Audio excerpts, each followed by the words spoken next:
Welcome to Luca and Miguel. Enjoy the video. Make peanut butter to control calories, macros, and ingredients for gym performance. A standard 2 tablespoons serving supplies about 190 kcal and roughly 8 g protein, so you can dose energy for pre-workout or pair it post-workout with carbs for recovery. Homemade spreads let you reduce sodium and avoid added sugars. You choose 1/2 teaspoon salt or none. Use roasted peanuts for flavor, and add 1 tablespoon neutral oil only if needed to reach a creamy texture.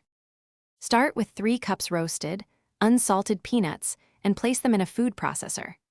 Add 1/2 teaspoon salt and 1 tablespoon neutral oil such as avocado or grapeseed, and optionally 1 tablespoon honey or 1 scoop protein powder to boost calories and flavor.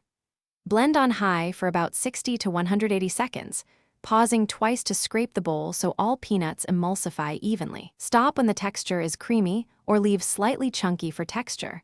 Transfer to a jar and seal. Measure portions to match gym goals. 2 tablespoons, roughly 32 grams, is a practical serving that delivers about 190 kcal, 8 g protein, and 16 g fat. Adjust up for mass gain.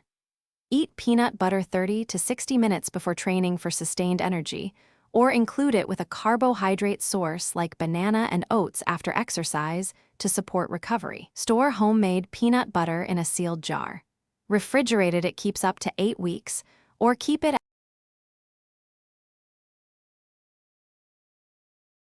Thanks for watching and please subscribe. It's the best investment you'll ever make.